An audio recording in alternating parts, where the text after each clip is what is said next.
Oke, mungkin ada kata pengantar dulu dari Pak Zen, silakan Pak Zen. Baik, terima kasih Kak Inep. Pertama, kami dari Lapabua mengucapkan selamat tahun baru dulu. Semoga tahun 2022 ini bisa lebih baik dari tahun-tahun sebelumnya. Amin. Nah, yang kedua, kami perkenalkan narasumber kita hari ini ada Pak Hadi Sutomo. Pak Hadi Sutomo ini adalah direktur daripada TC Mekarjaya Brebes, ya.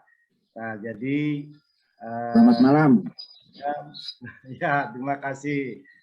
Saya sudah berkali-kali juga silaturahmi ke Brebes dan sampai akhirnya kami mohon bantuan kepada Pak Hadi Sutomo untuk membimbing kami para petani bawang merah di Sumatera Utara, khususnya juga saat ini kita ada program 1000 hektar kawasan pertanian terpadu di Kabupaten Deli Serdang. Nah, Pak Hadi Sutomo, kami berharap tentu hari ini secara garis besar kami dapat masukan dari mulai katakanlah varietes bawang merah, persiapan tanam, budidaya, mungkin juga nanti terkait hama penyakit, dan yang paling penting ini juga dengan gonjang-ganjingnya harga bawang ini bagaimana proses ataupun industri olahan berbahan baku bawang merah sehingga ada nilai tambah di sana. Nah, sebagai gambaran Pak Hadi, saat ini kita ada rencana tanam bersama itu tanggal 20 Januari. Ya, 20 Januari. Jadi teman-teman di kawasan pertanian terpadu saat ini sedang persiapan lahan. Nah, itu mungkin pengantar dari kami Lapabua. Dan sekali lagi Pak Hadi, kenapa kita buat malam itu karena memang kan kalau siang atau pagi sampai sore teman-teman juga lagi di kebun. Nah, jadi kalau malam begini kesempatan setelah mandi makan malam santai-santai merokok mendengar dan berdiskusi ya dengan para pakar, praktisi dan sebagainya. Saya kira itu pengantar saya, dan sekali lagi rekan-rekan peserta webinar, kita memang ada perubahan dalam 2022 ini karena kesibukan, masukan dan lain sebagainya. Agenda yang biasanya kita lakukan Kamis malam untuk tahun ini kita pindah ke Jumat malam, tetap jam 19.30. Kemudian yang kedua, karena kesibukan dan lain sebagainya, kita adakan di 2 kali dalam sebulan, yang tadinya 4 kali. Nah, jadi Jumat malam setiap minggu pertama dan minggu ketiga. Saya kira itu pengantar kami dari Lapabua, dan selanjutnya kami persilakan Pak Hadi Sutomo sebagai ketua ataupun direktur daripada Training Center Mekarjaya Brebes untuk menyampaikan materinya. Selanjutnya nanti setelah itu kita ada diskusi dan tanya jawab. Mungkin itu pengantar dari kami, dan kepada Pak Hadi kami persilakan. Terima kasih. Selamat malam semuanya, terutama yang terhormat Pak Zen Ginting yang telah beberapa kali berkunjung di tempat saya. Alhamdulillah pada malam hari ini saya walaupun ada di Jogja, nggak ada di Brebes, bisa aktif mengikuti acara ini. Untuk teman-teman semua, sahabatku, terutama sahabat lapak buah yang sudah rutin dan kontinu setiap malam Kamis di tahun lalu, sebulan 4 kali mengadakan Zoom meeting. Salam perkenalan dari kami, Hadi Sutomo dari Brebes. Sedikit sebelum materi kita mulai, perkenalkan dulu, saya memperkenalkan diri. Saya nama Hadi Sutomo, lahir di Yogyakarta, tinggal di Brebes, sudah hampir 40 tahun saya tinggal di Brebes karena saya sejak bujangan tinggal di Brebes. Nah, karir saya sebetulnya biasa-biasa aja, cuma mengalir. Saya bukan dari akademisi, tapi saya sebetulnya praktisi. Praktisi, kemudian menjadi pelaku usaha, sampai hari ini alhamdulillah dari Bank Indonesia pusat mempercayakan untuk kami dijadikan narasumber nasional. Jadi setiap ada kegiatan tentang perbawang merahan di seluruh Nusantara di NKRI ini yang mengadakan Bank Indonesia, alhamdulillah kami diberikan kesempatan untuk memberikan materi-materi atau pelajaran-pelajaran dari hulu sampai hilir. Nah, kebetulan saya ini di depan rumah. Background saya adalah halaman karena satu panas, dua sinyalnya nggak bagus Pak Jin. Di sini sinyalnya kurang, pakai Telkomsel nggak bagus. Ini saya pindah pakai Mentari, pakai M3. Nah, itu sekilas dari perkenalan kami. Untuk itu Mbak Ina nanti bisa siapkan materinya atau dari kami? Boleh, dari saya Pak. Nanti langsung ke budidayanya atau gimana? Nah, untuk itu budidayanya aja. Sebelum masuk ke materi pertama, sambil menunggu Mbak Ina menayangkan nanti materi itu, sebetulnya bawang merah itu salah satu komoditi yang sangat strategis. Dan sangat-sangat strategis, dan kebutuhan di Indonesia rata-rata masih kurang. Namun demikian, walaupun kurang masih gonjang-ganjing. Harga itu bisa turun, bisa naik tiba-tiba. Nah, ini apa penyebabnya? Apa penyebabnya kok bisa turun dan bisa naik? Nah, salah satu dari penyebab harga turun bawang merah diantaranya dipengaruhi dengan panen raya di beberapa sentra bawang merah. Sehingga saat panen raya itu kebutuhan ketersediaan barang melebihi dari kebutuhan, sehingga harga bawang merah itu menjadi turun. Nah, untuk mengupas tuntas tentang keunikan bawang merah, kita pelajari bersama-sama. Kami bukan orang yang pandai, orang yang pintar untuk tentang bawang merah, tapi kita di sini adalah sharing. Karena apa yang kami sajikan ini adalah mayoritas kegiatan di Brebes. Jadi nanti ada sisi-sisi yang mungkin di Sumatera Utara itu tidak sesuai baik itu dari jenis bibitnya atau pupuknya atau yang lainnya. Jadi nanti kita akan menyesuaikan untuk wilayah masing-masing. Demikian sekilas perkenalan kami lanjutkan ke materi. Jadi tempat kami ini adalah training center. Ini foto ini salah satu lokasi kami yang ada di Brebes. Jadi tempat ini adalah tempat training center yang dibina oleh Bank Indonesia, kemudian Dinas Pertanian Kabupaten Brebes, juga pemerintah daerah. Sebelah kanan gambar ini adalah aula yang untuk kami belajar. Sebelah kiri adalah salah satu gambar cold storage. Cuma saat ini cold storage-nya lagi tidak difungsikan karena ada salah satu alat yang tidak bisa kita pakai, belum bisa dipakai karena ini instalasinya dari India. Jadi kami orang-orang teknisi mesin di sini belum berani buka-buka. Ini. Kemudian next Mbak Ina.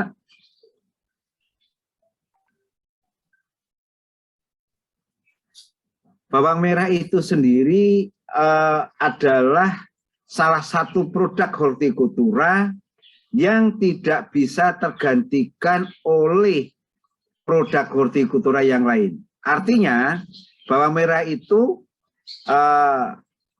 suatu kebutuhan masyarakat Indonesia untuk bumbu, untuk obat, untuk kemudian kosmetik dan sebagainya, tapi tidak bisa digantikan dengan produk lain. Umpamanya bawang merah digantikan bawang dayak nggak bisa. Tapi kalau cabai pedasnya bisa diganti dengan lada.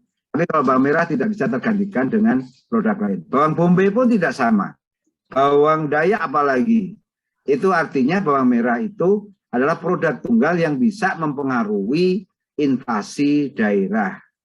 Misalkan bawang merah pasokannya menurun, otomatis harganya akan naik. Terutama di Sumatera Utara, mungkin kebutuhan bawang merah masih 70% dipasok dari wilayah lain, termasuk dari Brebes. Karena teman-teman kami masih banyak yang kirim bawang merah ke Sumatera Utara. Nah, untuk pengusahaannya atau budidayanya masih didominasi oleh petani kecil atau petani rakyat. Jarang pabrikan membuka lahan puluhan hektar, ratusan hektar untuk budidaya bawang merah. Karena satu resiko tinggi, modal tinggi, sehingga masih sedikit sekali pengusaha-pengusaha besar untuk melirik untuk budidaya bawang merah ini. Kemudian sifatnya yang musiman. Jadi bawang merah itu kalau mau mengambil produktivitas yang tinggi itu harus ditanam pada saat musim kemarau. Musim hujan bisa ditanam. Atau kapanpun tiap bulan bisa tanam bawang merah. Tapi untuk produksi tertinggi itu pada saat musim kemarau. Cuma ada kunci-kunci tertentu. Airnya harus cukup, kemudian pemeliharaannya dengan baik, pupuk komposnya juga standarnya bagus, pH tanahnya bagus, seperti itu. Jadi sifatnya masih musiman. Kemudian wilayah penyebarannya masih tersebar di wilayah Jawa. Mayoritas tanaman bawang merah ada di Pulau Jawa. Di Sumatera ada, di Padang, kemudian di Solok, kemudian di mana itu dekat Toba itu ada juga beberapa. Nah, tapi di sana saya lihat tidak bisa mencukupi kebutuhan untuk wilayahnya itu sendiri. Tapi saat panen raya, pada saat panen raya memang produk bawang merah itu akan mempengaruhi harga, sehingga bawang merah dari Brebes pun masuk ke sana itu tidak bisa kalau pas di wilayah-wilayah itu sedang panen raya. Next, Mbak Ina. Nah ini terutama next lagi terus ya, oke. Untuk wilayah-wilayah yang bisa ditanam bawang merah di mana saja? Yang kiri atas itu Palu, daerah Palu, sampai kemiringan 45 derajat masih dia tanam bawang merah. Kemudian yang kanannya atas itu gambaran tanaman bawang merah yang ada di Brebes. Kemudian bawahnya itu bawang merah di Brebes yang menggunakan shading net, jadi menggunakan jaring insek. Itu harapannya di saat tanam bawang merah tidak mudah keserang hama, ulat atau yang lainnya. Tapi ini tidak cocok untuk musim penghujan, karena di saat musim penghujan dengan menggunakan shading net ini akan cenderung memacu timbulnya cendawan. Next.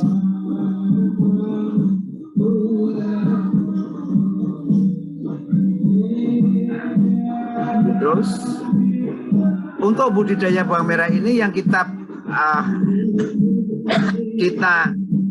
utamakan adalah untuk benih. Benih harus benih yang baik, benih unggul. Syukur-syukur mendapatkan benih yang bersertifikat, benih yang berkualitas. Kalau benih yang bersertifikat, artinya benih yang Bapak Ibu akan tanam itu adalah ada pertanggungjawaban sendiri dari penangkar. Jika benih bersertifikat itu ditanam kemudian tidak sesuai dengan label yang tertera, maka konsumen bisa menuntut minta diganti atau penggantian ganti rugi, seperti itu. Kemudian untuk varietas bawang merah banyak sekali di Indonesia ini, lebih dari 25 varietas. Tapi yang terkenal yaitu Bima Brebes. Kenapa dinamakan Bima Brebes? Asal mulanya Bima Brebes itu tanaman bawang merah yang ada itu dari wilayah Bima NTB. Lama dikembangkan di Brebes, kemudian berkembang biak dengan baik, kemudian adaptasi lingkungan sehingga diberi nama varietas Bima Brebes. Sebetulnya yang di Bima sendiri tanamannya bukan Bima Brebes, di sana varietasnya Super Philip. Nah, Bima Brebes itu sudah dari nenek moyang kami mungkin, karena kami datang ke Brebes sudah berumur 25 tahun, sehingga karena saya adalah pendatang di Brebes itu. Tapi di sana sudah mayoritas petani tanam bawang merah. Nah, selain Bima Brebes ada varietas Maja Cipanas, ada varietas Takumi, ada varietas Tajuk, ada Super Philip, Biru Lancor, Sumenep atau Rubaru, banyak sekali termasuk bawang dari biji, bawang Maresati, Tuk-tuk, Lokananta dan sebagainya. Nah, kalau Bima Brebes dalam penyimpanannya Bapak dan Ibu sekalian, jika Bapak Ibu sekalian mendapatkan bibit bawang merah, itu harus tahu masa dormansinya. Minimal disimpan dalam tempat penyimpanan 60 hari. Mohon maaf Mbak, ini terganggu nggak dengan suara yang di belakang saya? Ya, agak kencengan suara yang di belakang Bapak. Agak terdengar, tapi mengganggu sekali nggak? Kalau mengganggu sekali saya pindah lokasi. Karena ini kebetulan saya dekat. Boleh kalau ada tempat yang lebih ini Pak. Oke, sebentar Bapak Ibu sekalian, aku tak pindah yang tempatnya tidak begitu terganggu dengan suara sound system dari masjid. Kebetulan ini malam Sabtu yang kegiatan rutin. Nah, saya angkat dulu laptop saya. Apa ya? Mudah-mudahan sinyalnya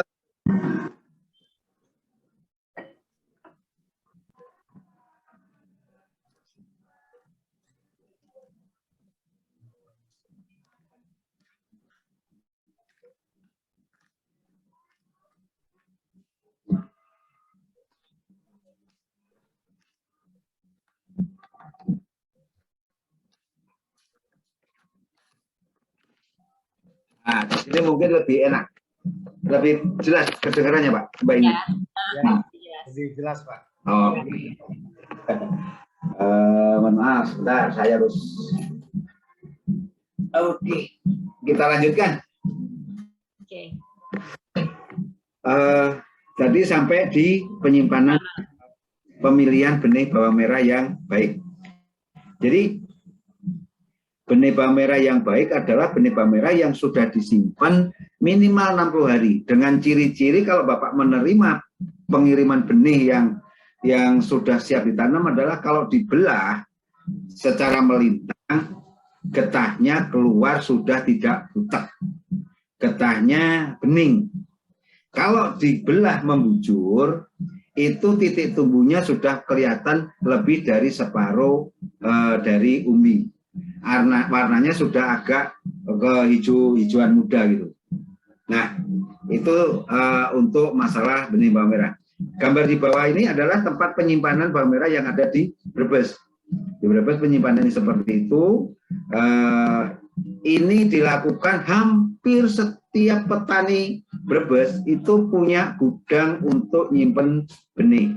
Karena petani Brebes tidak ada, hampir 90% tidak beli bibit karena dia punya benih disimpan sendiri untuk cadangan untuk tanam. Nah, mudah-mudahan teman-teman yang ada hadir di dalam Zoom meeting ini semuanya nantinya bisa menyimpan benih sendiri sehingga tidak perlu beli benih dari Jawa. Next. Nah, saya sudah beberapa kali membina membina petani-petani bawang merah, terutama kalau di Sumatera Utara itu di lereng Bukit Sinabung. Kemudian kelompok taninya kelompok tani Teresia atau apa saya lupa. Petaninya perempuan semua di sana. Jarang saya menemukan bapak-bapaknya yang bertani di sana. Kemudian di Marelang, Medan. Di Marelang, Medan saya membina 2 kelompok atau 3 kelompok tani. Di sana sudah ada yang lulus untuk budidaya bawang merah dan dijadikan benih. Bahkan di Marelang itu sudah ada 2 penangkar benih bawang merah binaan dari Dinas Pertanian Provinsi Sumatera Utara, juga sebagai klaster Bank Indonesia Medan. Nah, di sana tanahnya hampir mirip yang ada di gambar ini. Samping kanan kiri areal bawang merah itu rata-rata hutan atau tanaman perkebunan. Tanahnya cenderung asam, derajat keasamannya antara 5,5 sampai 6. Bisa ada yang 6,5. Nah, sedangkan bawang merah itu butuh pH yang stabil. Di awal pengolahan tanah biasanya 5,5. Kemudian kita harus menaikkan tanah itu setelah diolah, diberikan pengapuran sehingga harapannya bisa pH-nya naik menjadi 6,5, syukur-syukur bisa menjadi 7. Tapi sangat jarang sekali pH tanah yang saya temukan di beberapa daerah itu 7 derajat. Jadi kebanyakan di bawah 7 derajat. Namun tidak usah khawatir bahwa bawang merah itu masih bisa dibudidayakan dengan pH 5,5 sampai 6,5, itu masih optimal dan baik. C organik dalam tanah itu harus lebih dari 4%. Artinya organik, unsur organik itu apakah dari dedaunan, dari kompos atau dari kohi, kotoran hewan, itu harus lebih dari 4%. Tanahnya harus remah, aliran air di dalam tanah harus baik, tidak boleh tanah itu begitu dikasih air kemudian langsung padat dan cenderung tidak ada serapan air ke bawah. Kemudian lahan harus dibebas dari gulma dan sisa-sisa tanaman. Jadi gulma itu tidak hanya rumput. Jadi kalau kita tanam bawang merah kemudian ada tumbuh jagung, ada tumbuh padi, ada tumbuh tanaman-tanaman yang lain di area tempat kita bertani atau bercocok tanam bawang merah, itu kita sebut gulma dan itu harus dibuang atau disingkirkan. Nah, adapun untuk pengapuran sebaiknya dilakukan sebelum penaburan kompos. Jadi kapur dan kompos itu tidak boleh dicampur jadi satu baru ditabur ke lahan. Karena itu nanti bisa berpengaruh dari hasil peningkatan pH-nya. Jika dicampur itu pH-nya tidak bisa maksimal. Kemudian kalau komposnya tidak ada masalah, tapi untuk menaikkan pH itu akan terganggu.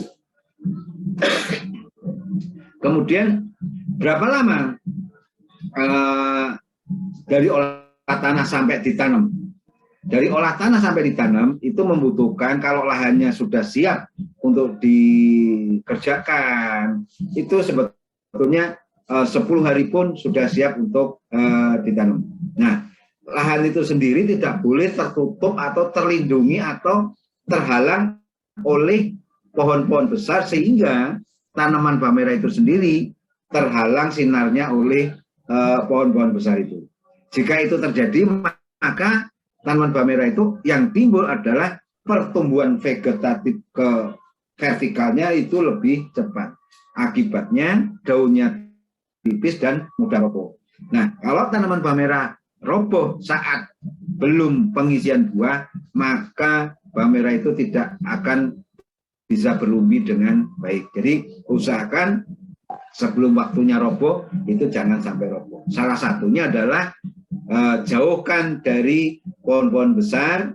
Kalau ada pohon-pohon besar di sekitar tanaman kita harus kita tebang atau kita pangkas daunnya sehingga sinar matahari leluasa masuk ke area kebun kita minimal 6-8 jam per hari. Nah, kalau mendung gimana Pak? Mendung itu tidak ada masalah. Tidak masalah ada mendung, nggak apa-apa. Yang penting jika panas itu bisa dapat sinar matahari, syukur-syukur bisa 6 jam per harinya. Kemudian tersedia saluran air pembuangan. Jika kita tanam kemudian sulit untuk membuang air, biasanya tanaman itu tidak begitu sehat. Sehingga saluran drainase di dalam lahan bawang merah itu harus baik. Jadi begitu ada genangan harus segera dibuang. Jadi jangan sampai perakaran bawang merah itu terganggu oleh genangan air dari hujan ataupun dari banjir atau dari tanah. Lanjut Mbak Ina. Nah, ini pengolahan tanah itu ada beberapa, yaitu ini tadi pengapuran sudah saya sampaikan, pembalikan tanah, pencangkulan aerasi tanah, pembuatan bedengan, pembuatan parit. Itu kalau di Brebes tahapannya seperti itu. Tapi mungkin kalau di Sumatera Utara tidak perlu parit yang dalam seperti di Brebes. Karena di daerah-daerah yang berbukit-bukit itu tidak perlu parit yang dalam. Yang penting airnya tersedia. Nah, kenapa di Brebes itu kok paritnya dalam dan tergenang air? Karena di sana untuk stok air untuk mengairi atau untuk menyiram setiap hari. Kalau tidak punya stok di solokannya, sulit untuk ngambil air untuk disiramkan. Makanya itu satu alasannya air harus ada di dalam parit. Yang kedua, tanah di sana semuanya flat, datar. Sehingga kalau nggak dibuat parit, kalau ada hujan sedikit sudah tergenang. Pengapuran dosisnya sebetulnya untuk menaikkan 2 digit, misalkan dari pH 5,5 ke pH 6,5 dibutuhkan kurang lebih dalam 1 hektar 2 atau 3 ton kapur organik atau kapur dolomit per hektarnya, tergantung daerahnya. Karena sifat tanah masing-masing. Kita mengaplikasikan kapur, kemudian seminggu pH-nya naik, kemudian setelah ditanam tiba-tiba turun gratis menjadi 5,5 atau 6, itu sering saya jumpai. Seperti di Kabupaten hingga Kepulauan Riau, itu waktu kita cek sebelum tanam pH-nya sudah 6,5 mendekati ke 7. Tapi setelah tanam 2 minggu dari tanam, drop turun pH itu menjadi 5. Saya sendiri bingung, ternyata di sana lahannya bekas tambang timah, sehingga derajat keasaman itu berubah-ubah dengan cepat.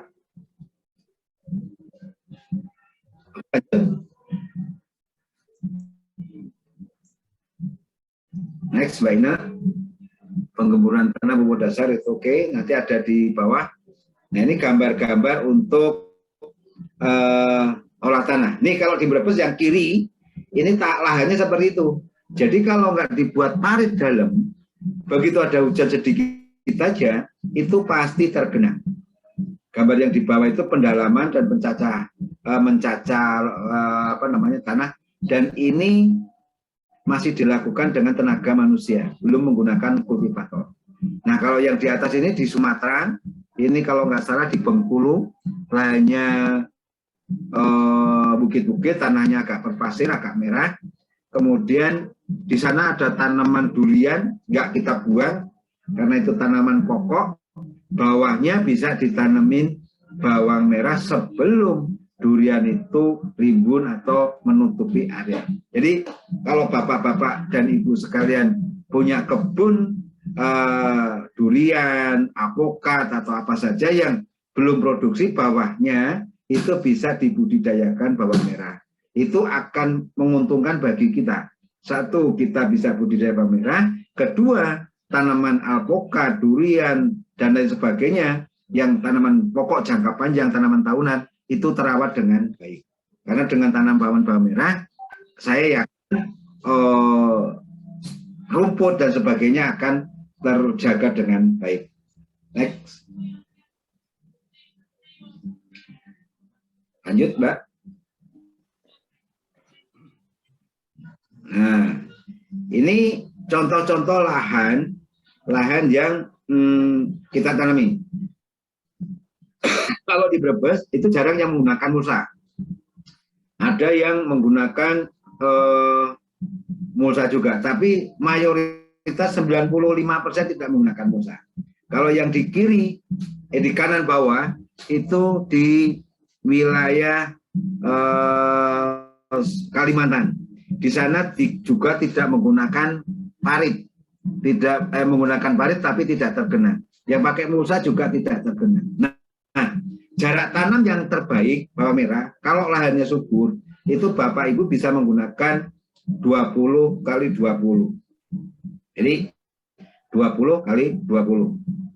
Kemudian kalau sudah berulang kali ditanamin bawang merah, Bapak dan Ibu bisa menggunakan jarak tanam 20-15. Dan itu benihnya itu bisa hemat. Kalau menggunakan jarak 20-20 mungkin dalam 1 hektar cukup dengan menggunakan bibit bawang merah sekitar 1000 kg.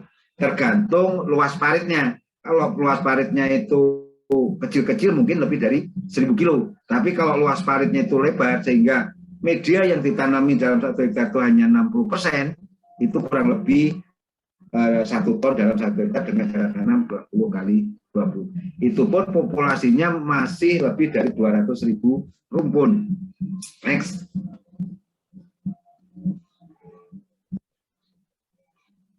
Nah, untuk pemilihan benih, memang Bapak Ibu sekalian, kami menyarankan menggunakan benih yang bersertifikat. Benih yang bersertifikat itu dalam pembeliannya, dalam karung, itu pasti ada lembaran label yang berwarna biru atau ungu. Kalau yang benih serbar itu biru, kalau label ungu itu bisa dibudidayakan lagi. Jadi kita tanam, kemudian nanti jadi bawang merah, kemudian kita tanam lagi masih baik. Jadi kalau Bapak dan Ibu menggunakan benih bawang merah yang berlabel, minimal Bapak dan Ibu itu mempunyai jaminan bahwa bawang merah yang Bapak beli itu masih dipertanggungjawabkan oleh pemilik bank atau penangkarnya. Nah, sebelum ditanam tetap harus dipotong atau diteres ujungnya 1/4 bagian atau kurang dari 1/4 bagian bisa. Yang penting harus terluka sedikit. Untuk apa? Untuk membantu mempercepat tunasnya keluar. Jika nggak ditores itu bisa tumbuh tapi lebih lambat. Jadi tidak seragam. Misalkan 7 hari sudah seragam tumbuh semua, kalau nggak diteres atau nggak dipotong, itu ada yang 7 hari tumbuh, ada yang 10 hari tumbuh, sehingga tumbuhnya itu tidak seragam. Nah, kuncinya sebetulnya untuk menyeragamkan pertumbuhan tunas. Kemudian membersihkan benih dari kulit, ini tugasnya si penangkar benih. Bibit ukuran kecil dimisahkan dari yang besar, ini juga tugasnya dari penangkar benih. Jadi Bapak dan Ibu kalau menggunakan benih berlabel itu sudah mendapatkan seperti itu. Nah. Jadi kunci faktor utama dalam produksi hasil yang produktif adalah menggunakan benih yang berlabel. Lanjut, next. Next, banyak. Nah, ini contoh dari tadi yang saya sampaikan harus dipotong. Ini namanya ditores, dipotong. Kalau lebih dari kurang dari 2 bulan, motongnya agak dalam. Kalau 2 bulan, motongnya di ujungnya saja. Kalau lebih dari 2 bulan, motongnya hanya batas antara daun dan umbi. Nah, ini yang dipegang tangan ini contoh gambaran pemotongan benih bawang merah yang berumur kurang dari 2 bulan. Tapi sudah bening getahnya. Lanjut.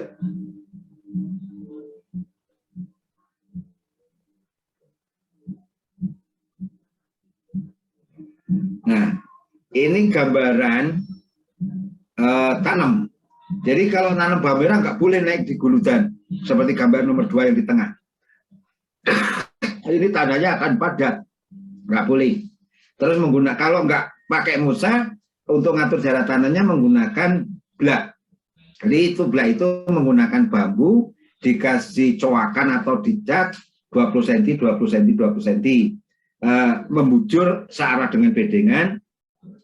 Kemudian kalau bedengan itu lebarnya 1 meter, maka kalau menggunakan jarak 20 kali 20, blaknya itu sudah 20 cm.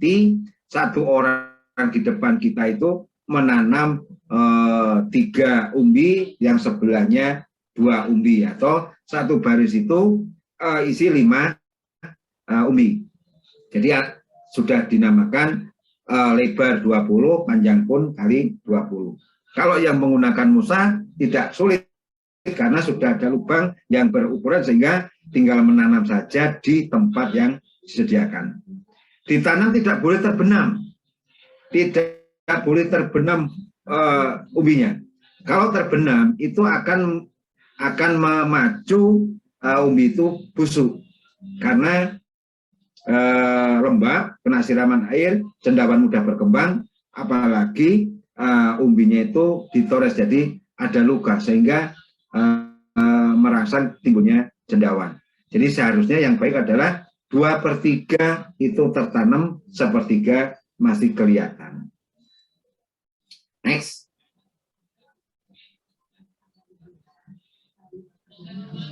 Nah, ini pemeliharaan tanaman. Penyiraman disiram setiap hari. Kalau di Brebes itu setiap hari. Kalau di Sumatera Utara kami anjurkan tidak setiap hari, tapi saya menyarankan jika malam hujan, bawang merah itu kalau sudah tumbuh daun, kemudian malamnya hujan lebat, maka pagi-pagi tanaman bawang merah itu segera dimandikan. Kenapa? Karena daun umbi itu akan terkena tanah dari percikan air hujan. Nah, tanah yang mercik di daun bawang itu akan mengganggu fotosintesa, sehingga nanti tanamannya diluka, begitu luka jamur menempel sporanya, kemudian terserang penyakit. Nah, ya, tadi kalau malam hujan walaupun lebat dan sudah basah sebaiknya disiram walaupun hanya tipis-tipis saja, tidak perlu disiram dengan sampai basah. Yang penting tercuci. Kalau kita bilang dimandikan, itu seperti itu. Pagi-pagi.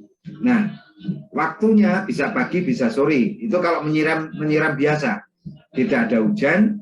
Kemudian kita bisa melakukan penyiraman di waktu pagi atau sore, atau disesuaikan kebutuhan. Penyiraman dilakukan setiap hari sampai tanaman berumur 30 hari. Itu kalau di Brebes, Pak. Kalau di sana mungkin bisa setiap hari, bisa 2 hari sekali, bisa beberapa hari sekali, tergantung sesuai kebutuhan.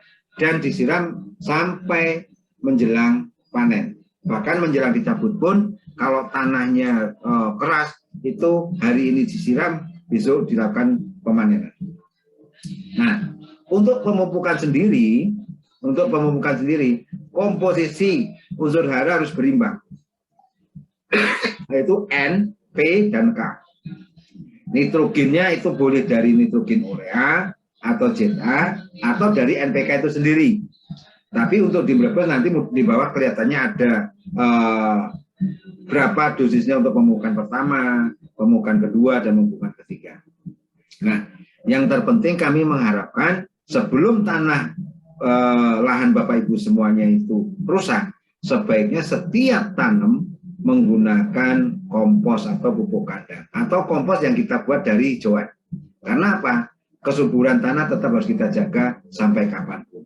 Kita wariskan kepada anak cucu kita. Itu satu. Yang kedua, dengan menggunakan banyak pupuk organik, tanaman kita lebih sehat dibanding yang hanya menggunakan pupuk kimia. Lebih tahan penyakit, lebih sehat, itu utamanya. Kemudian produksinya juga jauh lebih baik, jauh lebih besar dibanding yang hanya menggunakan pupuk kimia.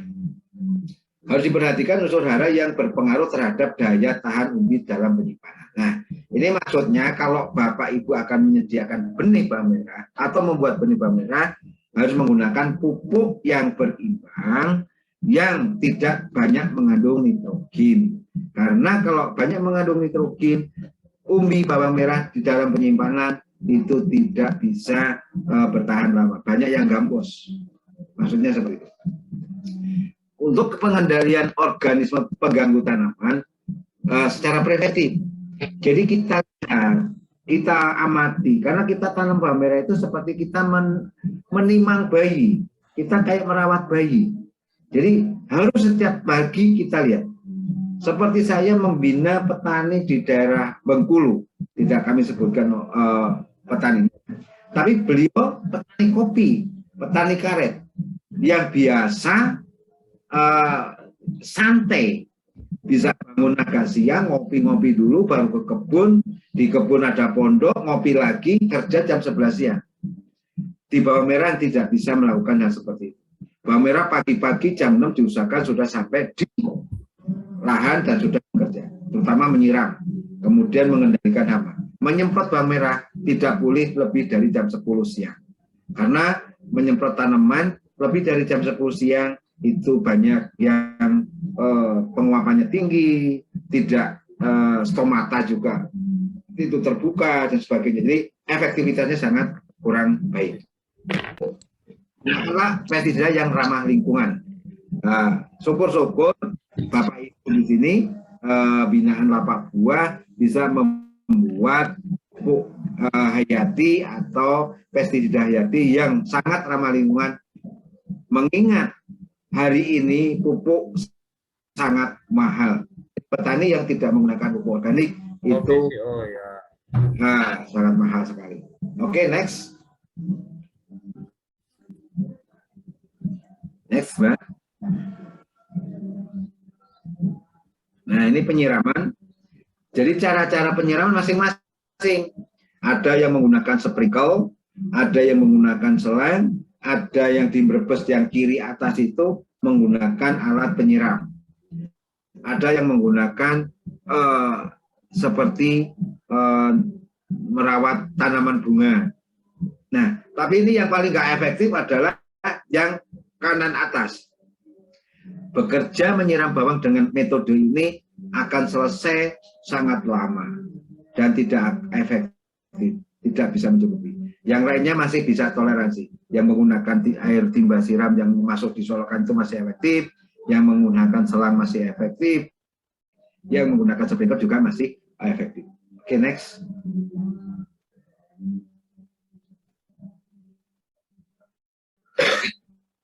Dalam pemupukan harus punya prinsip 4 tepat. Mencukupi kebutuhan tanaman, yaitu dosisnya, kemudian waktunya, umurnya dan sebagainya, itu harus sesuai. Caranya agar tidak terbuang, kapan memupuk, harus seperti apa kita menaburkan pupuk. Jadi pemupukan biar nggak terbuang adalah 1 hari sebelum dipupuk, tanaman tidak perlu disiram. Buatlah tanah itu agak kering sedikit. Begitu kita tabur pupuk, kemudian kita siram, larut dan terserap semua. Itu kalau yang tidak menggunakan mulsa. Kalau yang menggunakan mulsa, biasanya pupuk sekaligus masuk sebelum ditanam. Kemudian pupuk juga yang mudah terserap. Jangan menggunakan pupuk yang produsennya tidak jelas. Harus menggunakan pupuk yang betul-betul kandungan haranya sesuai dengan yang ada tertera dalam kemasan. Waktunya, kapan memupuk bawang merah itu yang tepat? 1, pemupukan dasar, berarti sebelum tanam. 2, pemupukan pertama pada umur 7-10 hari. Pemupukan kedua pada umur 20-25 hari. Pemupukan ketiga pada umur 35 hari. Setelah itu tidak pernah dipupuk lagi sampai panen. Hanya disiram, dirawat, disemprot. Kemudian kalau memang masih dirasa kurang subur, bisa ditambahkan pupuk yang bersifat nitrat atau mudah diserap melalui penyemprotan. Jenis pupuk adalah hara yang berimbang, yaitu menggunakan N, menggunakan P, dan menggunakan. Hanya pokok 5 unsur itu yang paling penting untuk tanaman merah. Tapi masih bisa dilengkapi dengan unsur-unsur mikro. Tapi kalau menggunakan unsur mikro, sebaiknya Bapak harus membaca dalam kemasan itu dengan seksama. Jangan sampai salah dosis. Karena unsur mikro, kalau kita menerapkan menggunakan pupuk mikro, kemudian dosisnya salah, itu akan berakibat sangat fatal. Tanaman bisa tiba-tiba dalam 1 hari kering. Itu kalau kebanyakan Fe, Mg, salah dosis berbahaya. Jadi harus baca seksama betul, harus dibaca dengan teliti dalam kemasan. Berapa dosis yang harus kita pakai? Next. Nah ini fungsi-fungsi dari pupuk N, P, S. Nah ini Bapak bisa nanti pelajari saja, mengingat waktu juga. Ini secara umum saya rasa Bapak dan Ibu sudah memahami kegunaan unsur N dan K apa, P apa, sulfur apa. Ini yang dibutuhkan terutama di bawang merah. Oke, next. Ini masih sama kalsium. Nah, kalsium ini perlu Bapak tambahkan. Biasanya petani jarang menggunakan kalsium. Dengan menambahkan kalsium walaupun sedikit akan menambah mutu dari umbi tersebut, juga meningkatkan daya simpan. Jadi kalau Bapak menggunakan kalsium dalam penyemprotan 2 minggu sekali, atau pada setelah pemupukan pertama, setelah pemupukan kedua, setelah pemupukan ketiga ditambahkan kalsium, maka umbi bawang merah itu sendiri akan lebih bernas dan daya simpannya lebih baik. Jadi tidak mudah gambos. Itu sangat penting, tidak hanya di bawang merah, durian juga sangat membutuhkan kalsium. Semua tanaman kalsium itu dibutuhkan, tapi dalam kebutuhan yang kecil. Oke, next. Nah ini komposisi pupuk, ini dosisnya untuk merebes. Jadi untuk merebes yang tidak atau jarang sekali petaninya menggunakan organik, sehingga pupuknya jauh lebih tinggi. Pupuk pertama 7-10 hari menggunakan SP36 100 kg per hektar.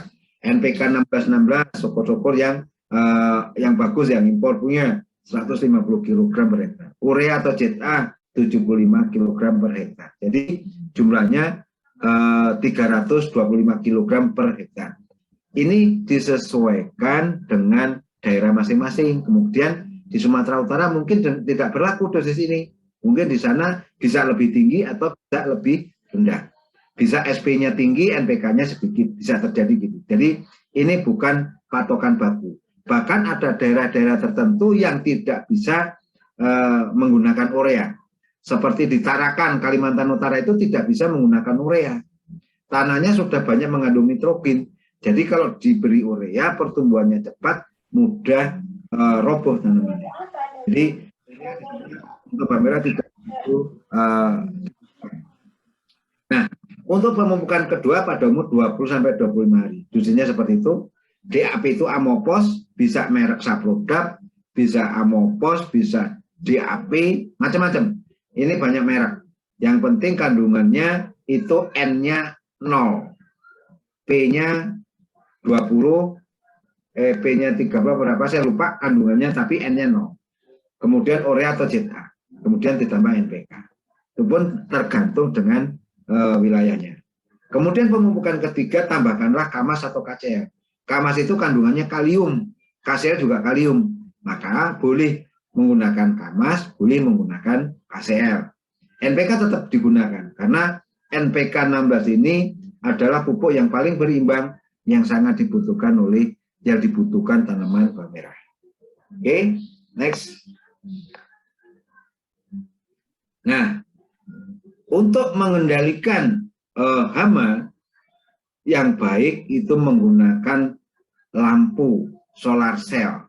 Boleh solar cell, boleh lampu pakai genset, boleh pakai PLN kalau memang diizinkan menggunakan lampu setrum PLN. Tujuannya adalah lampu-lampu ini bukan hiasan, tapi ini punya tujuan untuk memancing serangga, calon ulat yang bertelur, kupu-kupu yang bertelur di dalam di lahan kita di daun bawang merah, itu tidak jadi bertelur tapi mendekati lampu, kemudian jatuh di tempayan di bawahnya itu. Sehingga akan mati. Di dalam tempayan itu diberi cairan yang diberi minyak dan sabun, sehingga kupu-kupu yang jatuh di sana sayapnya kena minyak, dia tidak bisa terbang lagi sehingga mati. Itu untuk pengendalian hama ulat geraya maupun ulat daun Spodoptera. Oke, maka kalau di Brebes itu Bapak kalau malam naik kereta atau naik mobil lewat jalan tol itu banyak di seberang kanan kiri jalan tol itu sawahnya banyak lampu-lampu. Itu bukan hiasan tapi untuk perangkap serangga. Oke, lanjut. Nah, tanaman bawang merah kalau di Brebes itu banyak keluar bunga seperti ini. Bunganya terutama ini varietas Bima Brebes. Kalau varietasnya bukan Bima Brebes, bunganya tidak begitu banyak. Dan ini kebetulan kami menanam bawang merah di ketinggian 1000 di atas permukaan air laut. Daerahnya dingin, sudah agak berkabut, sehingga bunganya sangat banyak sekali. Kalau di Brebes bunganya ini laku dijual, sekilo antara 5.000 sampai 6.000 rupiah. Tanamannya sudah tua kan, mari dilakukan pemanenan. Oke, next. Ciri-ciri tanaman untuk dipanen. Jadi buahnya sudah kelihatan besar-besar. Pangkal antara daun dengan umbi itu kalau kita pegang, kita pencet, itu sudah hampir kayak kopong, kayak kempes gitu, lunak, nggak keras lagi. Itu ciri-ciri sudah tanaman itu tua. Kemudian daunnya sudah mulai sedikit menguning. Kadang-kadang juga sudah mulai ada yang roboh. Kalau melihat dari umur, di musim kemarau, tanamannya sudah berumur 60 sampai 70 hari.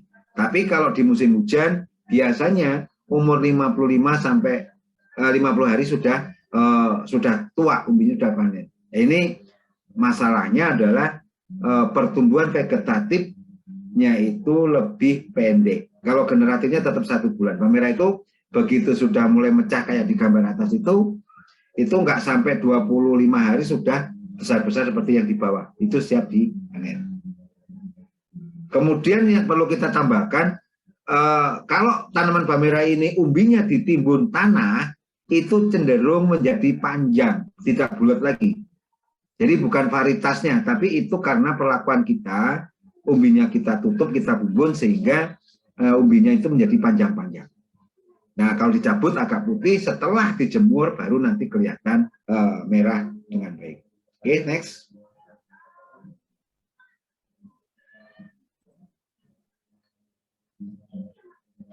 Nah, ini kalau bapak-bapak ibu yang mau menjadi penangkar benih, mau menyediakan benih, alur prosesnya seperti ini. Didaftarkan ke BPSB, Balai Pengawas Sertifikasi Benih setempat, mengisi dan melengkapi dokumen yang diperlukan, terutama pas foto, kemudian nanti ada NPWP, kemudian ada ngisi belangko-belangko dan lain-lain, permohonan. Kemudian kalau sudah mengajukan permohonan, dapat kompetensi, sudah bisa berbudidaya, itu harus mengajukan pemeriksaan lapang, itu pemeriksaan di lahan minimal 2 kali. Kemudian pemeriksaan umbi di gudang, kemudian pencetakan label, itu tahap berikutnya. Kemudian setelah menjadi benih, sudah label keluar, sertifikat keluar, kita packing, bisa kita jual dengan bawang merah bersertifikat. Kemudian jangan lupa kita harus membayar kewajiban sebagai penangkar ke BPSB. Kalau tahun ini kalau nggak salah per kilo Rp15. Kita harus wajib membayar ke BPSB. Oke, next. Ini kebun kami yang di ketinggian 1000 DPL, sengaja saya membuat bawang merah ditanam menjadi bunga, bunganya dipiara menjadi biji. Jadi saya penangkar benih produsen biji bawang merah. Tapi itu baru dilakukan 2 kali. Kami belum bisa melakukan lagi karena kami tidak memiliki lahan di sana. Harus sewa dan saya harus berebut, atau bukan berebut ya, harus memohon minta tolong saya diberi apa namanya kelonggaran, saya bisa menyewa lahan untuk berbudidaya. Tapi karena di dataran tinggi ini banyak petani kecil, sehingga jarang sekali tanahnya disewakan. Sehingga sampai hari ini kami belum bisa tanam lagi untuk budidaya bawang merah penghasil biji. Oke, next. Nah, ini proses setelah panen. Setelah panen kita hamparkan seperti ini, kita bersihkan dengan baik. Ini mau dijual bawa ke Medan, bawa ke Deli Serdang atau bawa kemana saja melalui proses seperti ini. Jadi setelah diproses dibersihkan seperti ini, masuk karung baru kita kirim. Dan tidak boleh ditumpuk jadi satu. Ini hanya satu lapisan saja, satu lapisan hamparan, sehingga bawang merah itu kualitasnya baik, tidak lembab dan tidak mudah busuk. Oke, next. Oh, ternyata selesai. Di sini. Kalau ada pertanyaan, monggo. Ini kontak pesan saya 085-227-543-345. Kemudian emailnya mastro@gmail.com. Demikian Pak Zin, Mbak Ina, barangkali ada yang bertanya, mari kita bahas bersama-sama. Baik, terima kasih Pak Hadi atas paparannya yang cukup luar biasa. Dan mungkin sebelum kita lempar ke peserta, tolong peserta juga siap-siap untuk pertanyaan-pertanyaan yang akan disampaikan. Nah, hadir bersama kita di sini, tadi saya lihat ada Pak Rukito di bagian hama dan penyakit tanaman di Pemda Sumatera Utara, dan juga ada dari Dinas Pertanian Kabupaten Deli Serdang, ya. Nah, Pak Hadi, satu hal yang ingin kami tanyakan terkait dengan perlakuan dalam hal budidaya, perbedaan antara untuk kita memproduksi bawang konsumsi dengan bawang bibit, Pak. Nah, ini kira-kira nanti perlakuan budidayanya di mana kira-kira perbedaannya sehingga kita dapat menghasilkan bibit umbi dulu ya yang berkualitas. Nah, kemudian yang kedua tadi Bapak sempat menyinggung tentang TSS ya. Nah, sekarang yang kami dengarkan juga dari pemerintah maupun juga kita kaji dari segi biaya produksi ya. Nah, itu kan kelihatannya benih dari TSS atau dari biji ini kelihatannya jauh lebih efisien untuk kami para petani. Nah, dua hal itu mungkin yang kami tanyakan. Yang pertama terkait dengan bibit umbi atau bibit yang bagaimana kita budidayanya untuk menghasilkan bibit umbi yang baik, apa perbedaannya dengan konsumsi.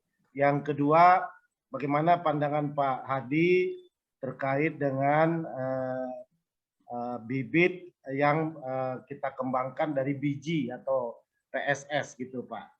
Silakan Pak Hadi Utomo. Terima kasih Pak Zain Ginting, pertanyaan yang sangat luar biasa.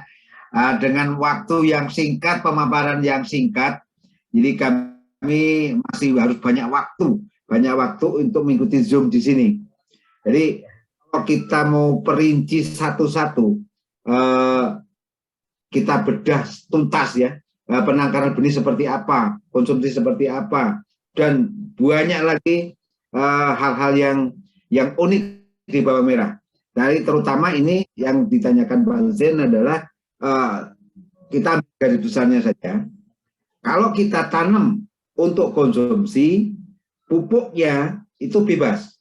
Yang penting tujuan kita mendapatkan produksi tinggi, umbinya besar. Itu karena bawang merah dengan diameternya besar, harganya baik, sehingga di samping untuk pasar lokal, juga untuk modern market, juga ada peluang untuk diekspor. Karena ekspor itu kebanyakan membutuhkan diameter up 2 cm ke atas. Jadi kalau untuk ekspor, 2 cm ke bawah nggak masuk, harus di atas 2 cm, itu minimal 2 cm. Itu satu. Maka perlakuannya, pemupukannya, pemberian nutrisi-nutrisinya itu bebas, tidak dibatas-batasi. Tetapi semuanya harus terukur. Kemudian kalau yang untuk benih, itu memang ada perlakuan khusus. Tidak boleh menggunakan pupuk yang mengandung nitrogen sangat tinggi.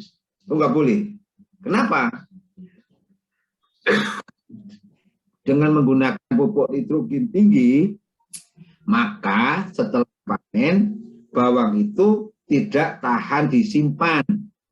Jadi kadarnya terlalu tinggi, bawangnya tidak bernas, sehingga kerusakan dalam penyimpanan di gudang itu sangat tinggi. Istilahnya gambos. Kalau gambosnya itu nggak busuk, berjamur atau lembek gitu masih aman kalau gambosnya kering. Tapi kalau gambosnya itu busuk kemudian berlendir-lendir itu, wah, menimbulkan bau busuk, bisa fatal Pak Yin.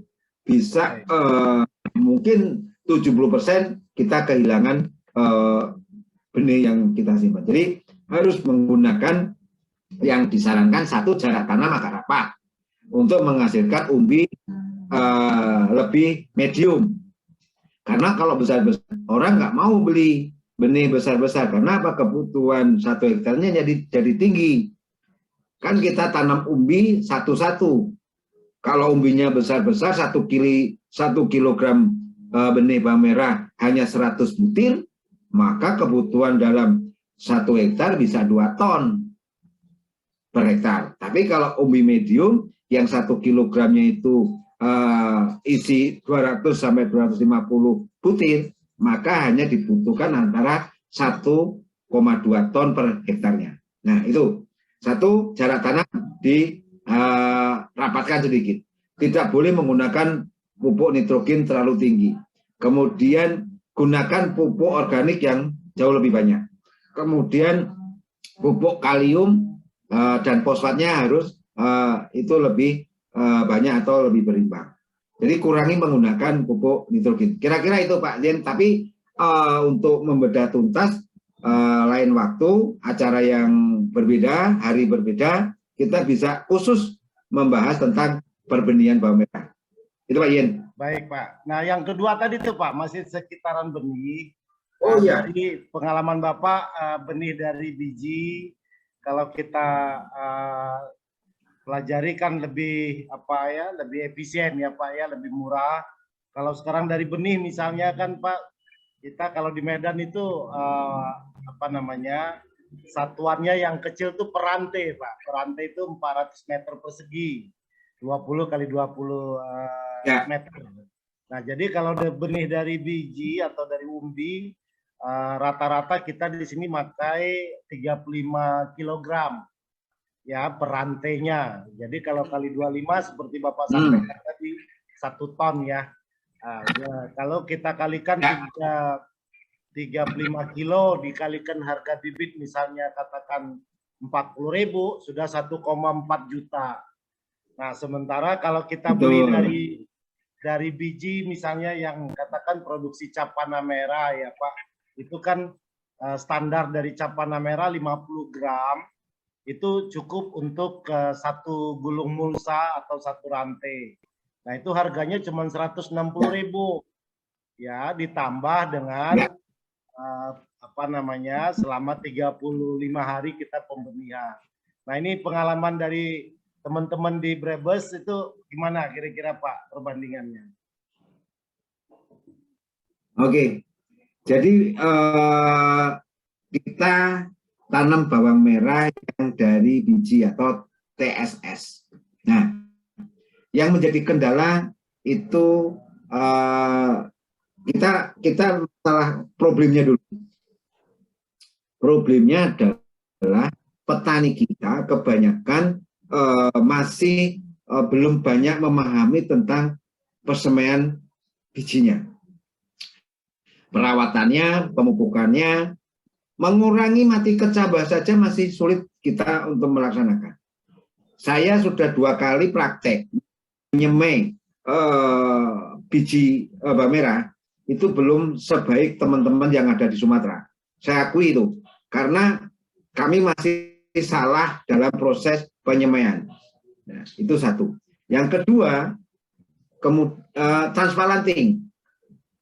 Jadi pindah tanam dari bibit pertanaman sebenarnya. Kalau semen itu normal dengan baik, umur 35 hari itu batang bibitnya itu sudah lebih besar daripada batang korek api dan sudah mulai kelihatan berbentuk umbi. Itu jauh lebih aman. Nah, trik-trik yang harus dilakukan kalau menggunakan biji, pesemennya harus baik. Lahan pesemennya harus disediakan sedemikian rupa, medianya yang bagus sekali, banyak perbandingan, ada pasir, ada kompos, dan tanah itu ada hitungannya, sehingga waktu kita menabur biji umbi biji bawang merah itu sangat baik.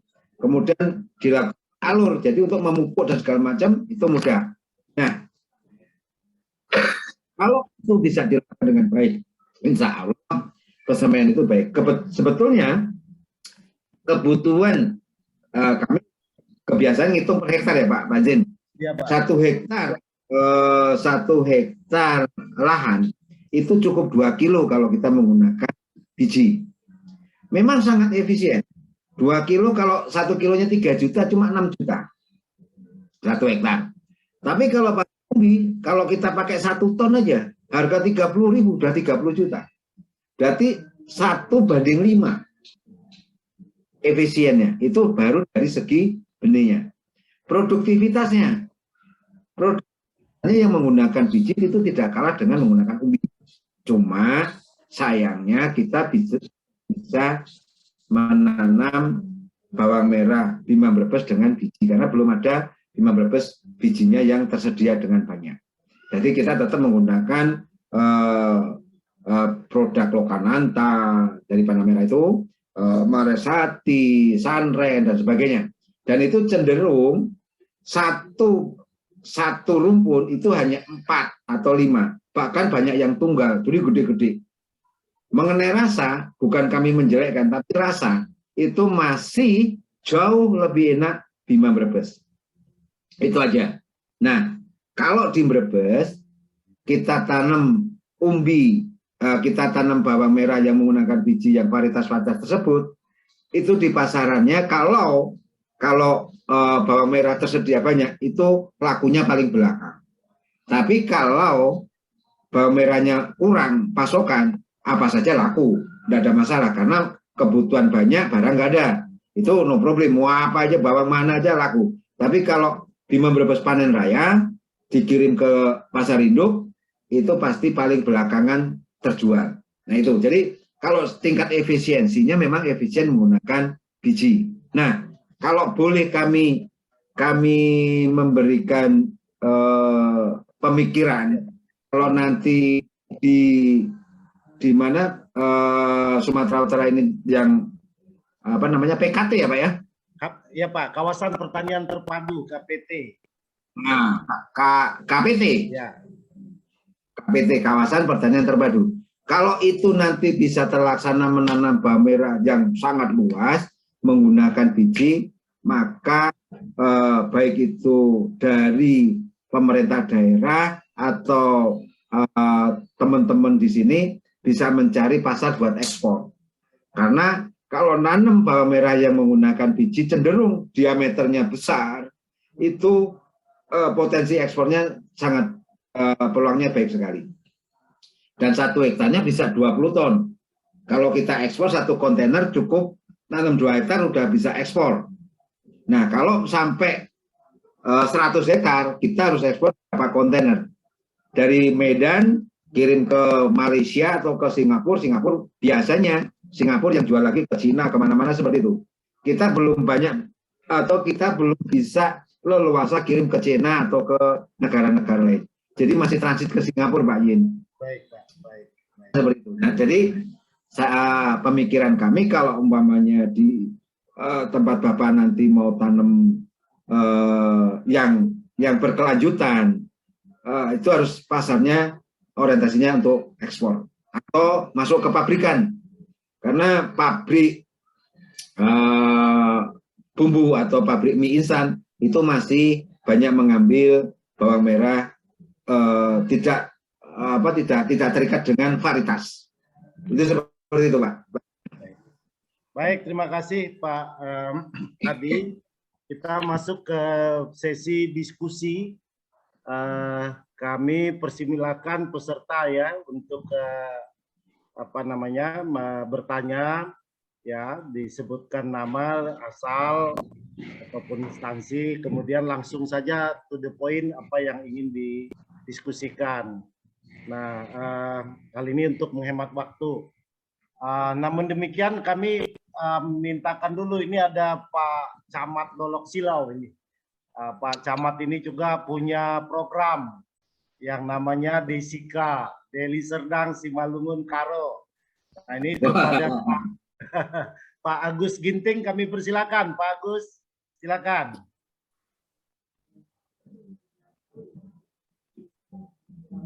Pak Agustin Ginting kami persilakan.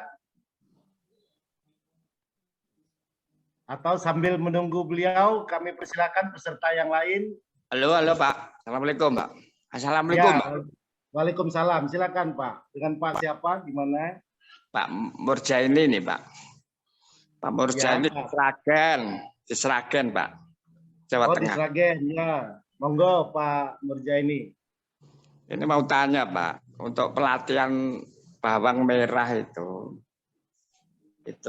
dari umbi, dari yang untuk bibit ataupun konsumsi itu di mana Pak?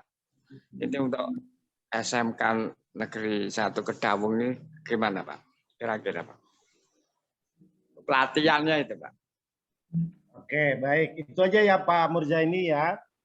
Silakan Pak Diutomo, Pak Murjaini. Kedua, Pak. Yang kedua itu Pak. Silakan. Halo. Ya, silakan Pak. Nah, itu untuk mencari bibitnya di mana Pak? Bibit yang unggul itu Pak. Artinya bersertifikasi bawang merah itu di mana Pak? Kira-kira. Baik, ada 2 pertanyaan itu Pak Murjaini ya. Ya itu ya. Itu yang baik, pertama pelatihan, yang kedua bibit unggul. Ya udah. Baik. Pak, assalamualaikum. Oke, Pak Murjaini juga guru di SMK Sragen. Ya. Guru ya, baik. Ya. Pak Hadi Utomo, ini pertanyaan pertama tadi dari Pak Murjaini di Sragen. Ada 2 hal yang ingin ditanyakan Pak, terkait dengan pertama tentang pelatihan budidaya maupun penanganan hama dan penyakit tanaman. Ini apakah di TC Mekarjaya ini memungkinkan untuk di Brebes, ataupun mungkin Pak Hadi punya rekomendasi. Yang kedua tadi terkait dengan pertanyaan mendapatkan bibit unggul yang bersertifikat. Silakan Pak Hadi, kami persilakan. Terima kasih. Assalamualaikum Pak Murzaini yang dari Klaten. Jadi untuk pelatihan, kebetulan kami punya training center Pak. Namanya Training Center Mekarjaya yang berada di Brebes. Kemudian kami juga membuka Jogja, Ponorogo. Jadi Bapak nanti bisa menghubungi kami, kontak kami untuk murid-muridnya mau PKL atau mau latihan secara mandiri atau secara profesional, silakan. Mau ngambil waktu yang singkat atau mau mengambil waktu yang betul-betul, wah 1 musim aku mau belajar, monggo. Kalau yang waktu singkat minimal 3 hari, tapi itu materinya kita perpadat, kemudian kita ajak ke lapangan, kita tunjukkan cara pengolahan tanah, kita tunjukkan tanaman berumur, cara bertanam, kita melihat tanaman waktu di pupuk pertama, pupuk kedua, dan selanjutnya sampai ke pergudangan Pak. Itu alamannya di nanti tolong Mbak Ine untuk share ke Pak Murzaini. Kemudian untuk mendapatkan nomor handphone Pak. Ya, nomor handphone. Nomor handphone saya Nanti di-share Pak, berikut dengan materinya kita akan share. di share. Di situ ada alamat, nomor HP dan apa yang namanya email saya Pak. Ya, Kemudian ya. kalau Terima mau kasih, Pak. mendapatkan bibit yang unggul yang baik, itu nanti bisa hubungin kami lewat kontak person maupun WA maupun HP. Kebetulan kami juga penangkap benih bawang merah. Jadi silakan untuk menghubungi, kemudian butuhnya berapa, mau skala besar, skala kecil kami melayani, untuk praktek juga kami melayani, monggo. Dan kita waktu kapanpun kita bisa komunikasi dengan kami Pak. Itu Pak. Baik, terima kasih. Jadi ada dua hal tadi dari training center yang diselenggarakan oleh Mekarjaya, itu siap meladenin ya Pak, baik itu pelatihan ya mungkin bagi siswa-siswi Bapak ataupun guru SMK Sragen, juga terkait dengan bibit yang bersertifikat. Nanti bisa kontak langsung ke Pak Hadi, akan di-share oleh Kak Ina untuk materi maupun nomor kontak Pak Hadi. Untuk pelatihan, sebentar Pak, untuk pelatihannya itu bayar berapa Pak kira-kira? Nanti sekalian aja Bapak bisa jawab. Oh ya. Gih. Kita orang timur ada juga namanya. Oke ya Pak. Baik ya. Mungkin sambil menunggu yang lain, kami ada tamu dari Pemda ini Pak Rukito ya, yang sehari-hari membidangi terkait hama dan penyakit tanaman. Kami persilakan nih ke Pak Rukito untuk diskusi dengan teman-teman di Brebes. Silakan Pak Rukito. Baik, terima kasih Pak Jen. Pak Jen, dengar suara saya? Dengar Pak, jelas. Oke. Baik, Assalamualaikum warahmatullahi wabarakatuh. Selamat berkenalan nih Pak Hadi Sutomo, pakar ya, pakar untuk tanaman bawang merah. Terima kasih Pak Hadi yang telah memaparkan budidaya tanaman bawang merah ya, yang sangat jelas ya. Kemudian di sini barangkali saya ingin berdiskusi mengenai bahwa Pak ya, untuk bertanam bawang ya seperti Bapak sampaikan tadi, memang yang perlu diperhatikan adalah tempat tumbuhnya gitu Pak ya, yaitu medianya, tanahnya gitu. Jadi Bapak sampaikan tadi ya, untuk bertanam bawang ya, itu penggunaan unsur nitrogen itu kalau bisa jangan terlalu banyak kan gitu Pak ya, atau seperlunya gitu ya.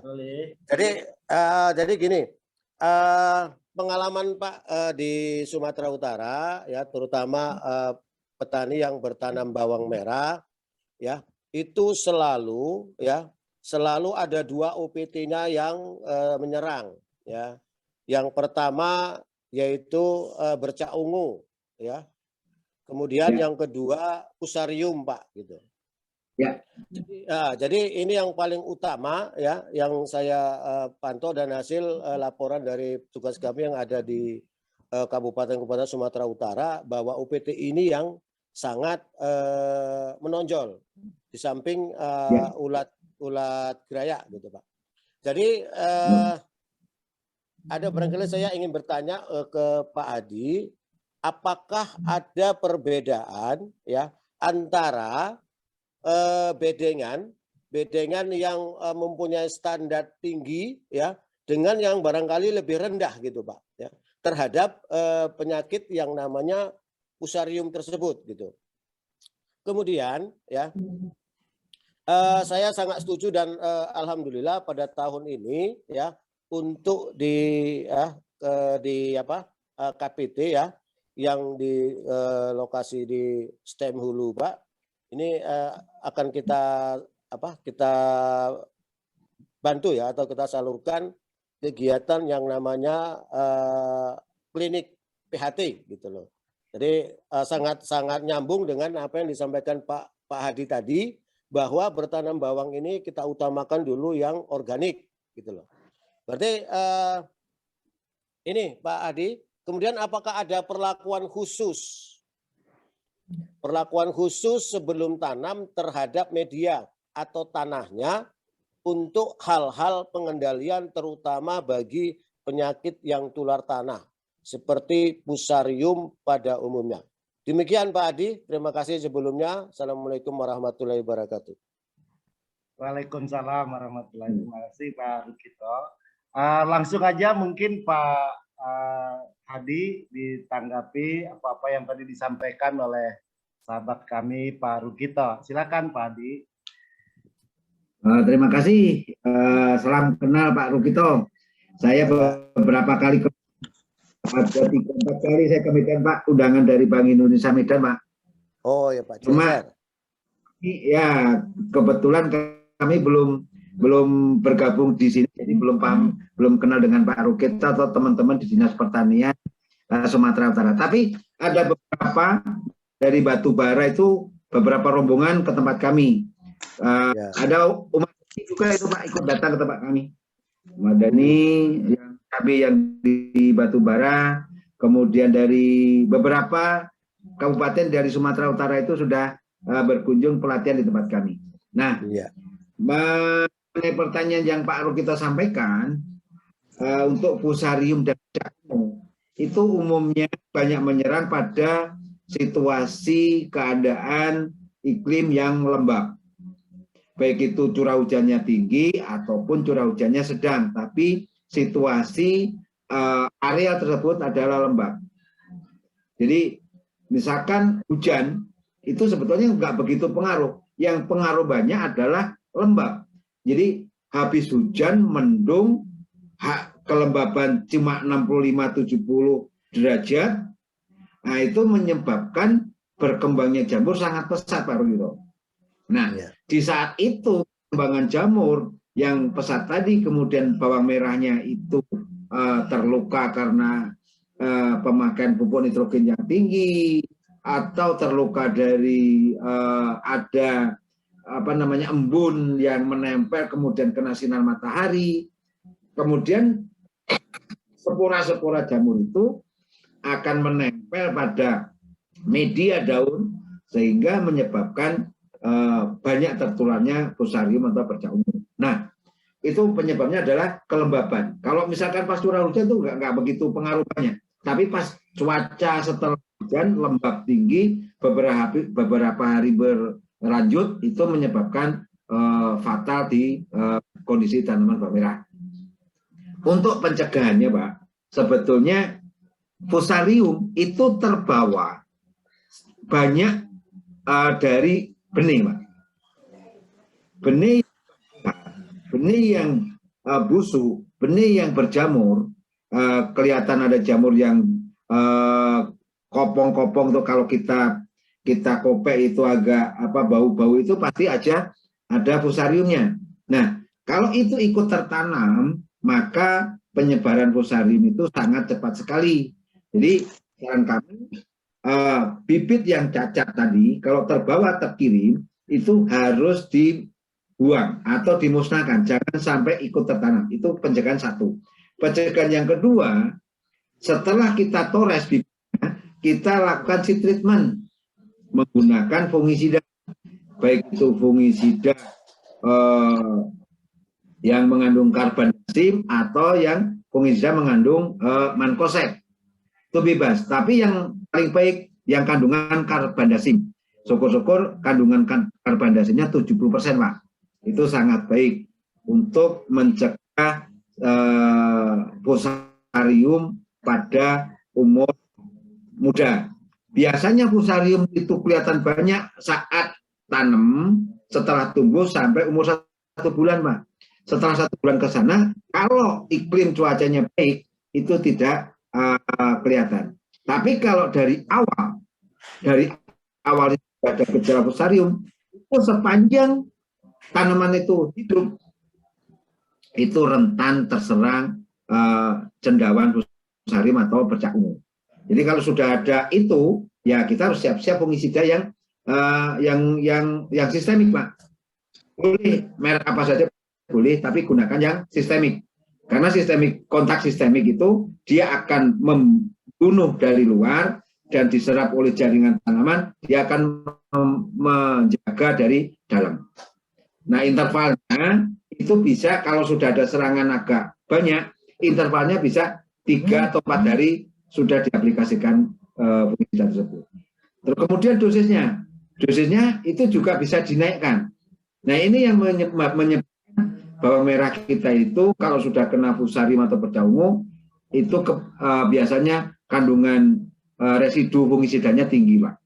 Masalahnya petani kita itu kawan, kita harus melakukan pencegahan dengan baik, pengobatan dengan baik, otomatis dosis kan intervalnya dirapatkan. Yang harusnya 1 minggu sekali, ternyata 3 hari sekali harus disemprot. Yang harusnya 15 gram kita harus menggunakan 25 gram. Nah, ini yang menjadi masalah. Ini mudah-mudahan dengan menggunakan organik yang cukup dan baik, yang sudah difermentasi dengan baik, itu akan mencegah terjadinya penyakit tadi, Pak. Karena tanaman yang sehat dengan banyak organik itu terserang fusarium dan pedah ungu. Itu kira-kira begitu, Pak Rukito. Sedikit lagi Pak Jen. Ya Pak, silakan Pak. Betul Pak Hadi ya. Itu apabila fusarium terbawa oleh benih ya, itu biasa memang di 10 hari 15 hari itu sudah nampak gejala serangannya Pak Hadi ya. Kemudian apabila memang terserang itu di mediannya atau mungkin di tanahnya, itu berarti umur 45 baru nampak serangannya. Yang gitu Pak? Betul. Ya, betul. Artinya memang kita selama ini mengupayakan kepada petani yang merekomendasikan bahwa untuk mengantisipasi serangan fusarium ya, yaitu kita selalu menyampaikan untuk satu melihat pH tanahnya Pak ya, pH tanah. Betul. Ya. Nah, karena pH tanah sangat mempengaruhi perkembangan serangan fusarium. Kemudian yang kedua, itu kita selalu merekomendasikan yaitu penaburan cendawan antagonis trichoderma gitu loh Pak. Ya. Ini yang selama ini kita rekomendasikan. Tapi sekaitan dengan rekomendasi yang kita sampaikan, ya kan Pak, kadang-kadang kan ini mohon maaf cara tangkap dan cara perlakuan yang dibuat petani kan kadang-kadang ini belum sesuai gitu loh Pak. Jadi makanya kami tadi saya sampaikan bahwa tahun ini 2022 untuk mendukung kegiatan KTT di tempat Pak Jen, memang kami sudah Dinas Pertanian, Dinas Tanaman Pangan dan Hortikultura Provinsi Sumatera Utara sudah mengalokasikan yang pertama yaitu klinik PHT, dan kedua pembelajaran ya, yaitu penerapan PHT untuk nanti tanaman lengkeng ya, atau mungkin bawang bisa ya. Kemudian kita juga ada kegiatan gerakan pengendalian yang menggunakan bahan ramah lingkungan ya. Barangkali ini Pak Hadi, terima kasih atas penjelasannya. Lebih lanjut nanti bisa diskusi komunikasi Pak Hadi ya. Terima kasih Pak Hadi, Pak Jen, terima kasih. Assalamualaikum warahmatullahi wabarakatuh. Waalaikumsalam warahmatullahi wabarakatuh. Berikutnya mungkin dari yang pematang ataupun peserta lain ada Pak Dekri tadi, silakan Pak Dekri. Ataupun dari peserta lain. Sambil menunggu, tadi tambah sedikit buat Pak Rukito.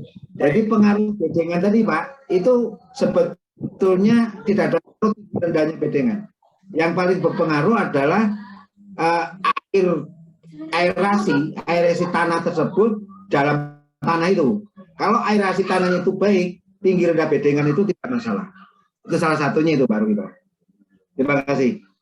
Terima kasih Pak Hadi.